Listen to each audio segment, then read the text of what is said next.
we have made it to Johto Champion Lance, which means that we are bringing out the big jank for this finale to the Johto Elite Four. Your eyes do not deceive you, that is a Charmander you see laid amongst all of these beautiful Magikarp. So we're going to be using 4 copies of the Expedition Charmander, and we're going to be using the Expedition Charmeleon as well.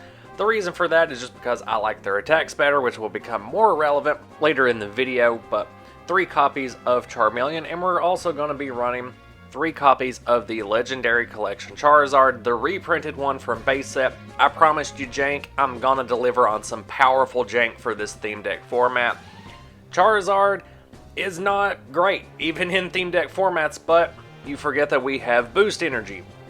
Boost Energy, when attached to a Charizard, becomes 3 Fire Energy thanks to its Energy Burn Poke Power. You do have to be a bit careful with Fire Spin's additional cost of discarding 2 Energy cards, not just 2 Energy, so you don't want to be discarding Boost Energy and another Energy. And if you're able to get the ideal setup for yourself, you're going to be dealing 100 damage on turn 3. Very powerful for theme deck format. Aside from the Charizard, we're also going to be running Aerodactyl. In order to get Aerodactyl, we gotta run these mysterious fossils that were luckily reprinted in Legendary Collection. So 3 mysterious fossils and 2 Aerodactyls from Neo Revelation. Now this is the Aerodactyl that allows your Pokemon to use attacks from their previous evolutions. So that even on turns that you don't have the 4 energy to attach with Charizard, like that Boost Energy is just in your prizes or something, you still have access to 1, 2, and 3 energy attacks from your Charmander and Charmeleons that you can use. Because Fire Spin's going to be discarding energy off of Charizard, and you're going to get to a point where you just can't keep up with the discards, and so you are wanting options for attacking with, you know, Charmander's 1 energy attack, or Charmeleon's 2 and 3 energy attacks. Flamethrower is still going to discard 1 energy, but it's still better than going all in to deal 100 damage and have to discard 2. The additional support in this deck is going to be coming from Expedition Dragonite. As long as it's on your bench, once per turn you can make the retreat cost of your active Pokemon 0, which is great for if someone gusts out an Aerodactyl that you don't really want to attack with, though you can with Boost Energy. Or if your active Charizard gets hit with a special condition and you really just want to get it back onto the bench without having to discard even more energy, Dragonite is here to help.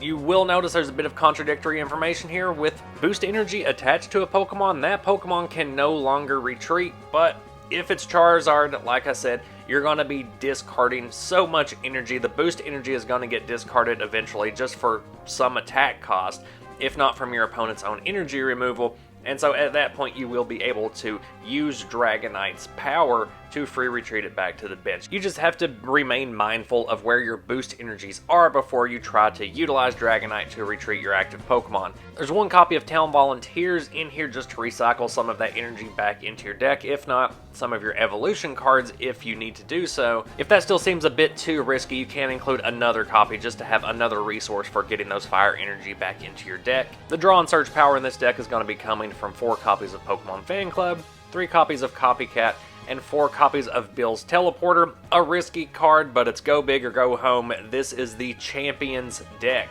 We're looking at 3 copies of Master Ball as well as just another way to get Pokemon out of your deck.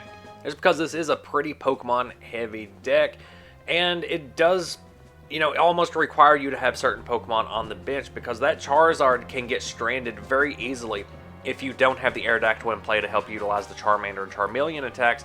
We're also looking at a full playset of Pokemon Breeder because, in case you didn't notice, there's no Dragonair in this deck, so you're going to be evolving directly from Dratini into Dragonite. There's also going to be those rare scenarios where on turn 2, you have a Charmander in the active position, you have Boost Energy, Charizard, and Pokemon Breeder in hand, and you're able to deal that 100 damage on turn 2, you might as well go for it.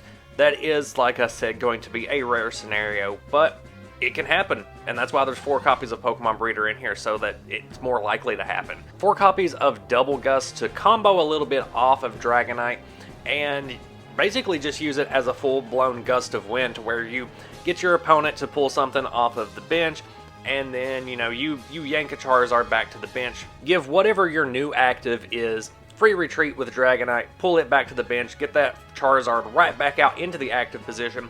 This is going to be a way to try to force other Pokemon off of your opponent's bench when they're trying to stall against your Charizard, because if you're going to be having to discard energy to deal 100 damage, or even just discarding 1 energy to deal 50 damage with a Flamethrower, you want to make sure it's worth it. You want to make sure that you're getting those optimal KOs, and Double Gust will help you accomplish that.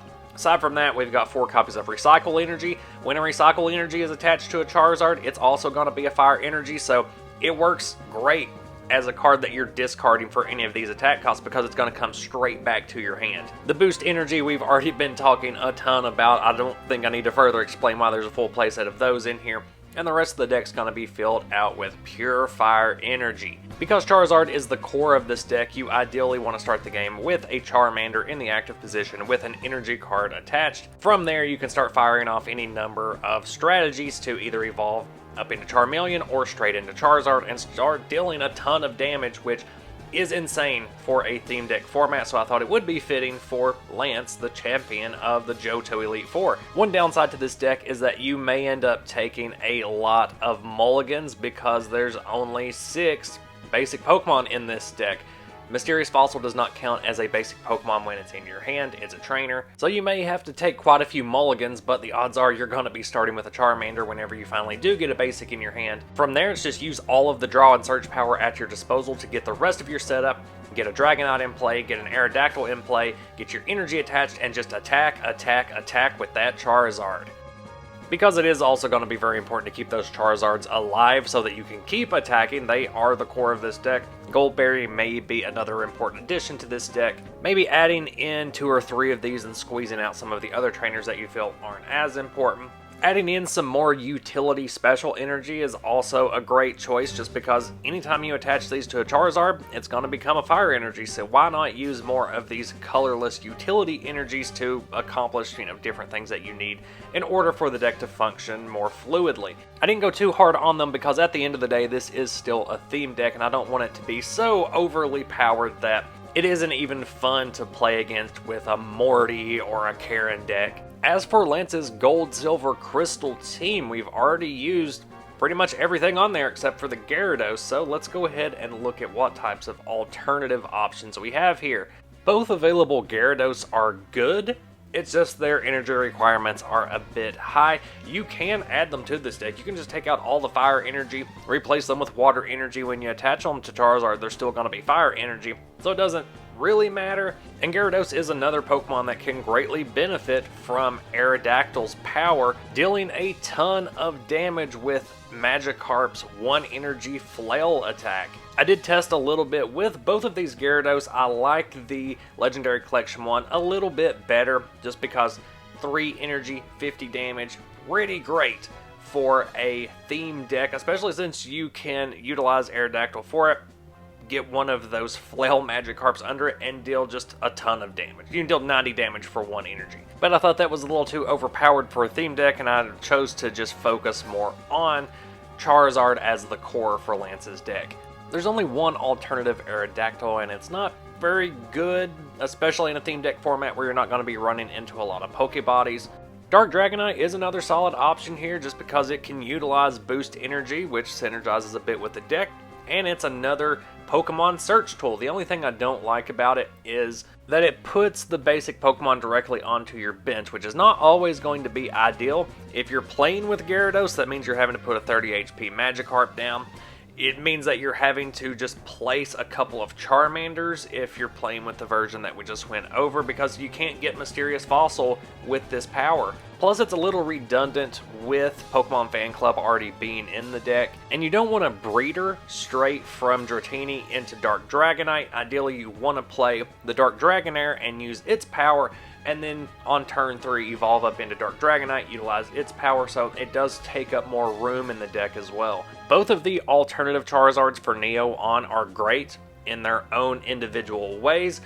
They just fit better in their own individual archetypes, and I have done separate videos of Charizard archetypes for both of these cards, which I'm going to toss up in the corner right now just in case you want to check those out in the e-card playlist on this channel. Plus, I thought it would just be a lot more fun to play around with that base set Lizardon a little bit more just for this theme deck format.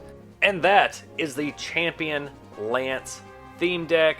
Let me know what you've been thinking about all of these theme decks down in the comments section. Let me know what you thought about this one, how you would run it alternatively, just as Lance, the champion of the Johto Elite Four, is not the end of the journey in Gold, Silver, and Crystal.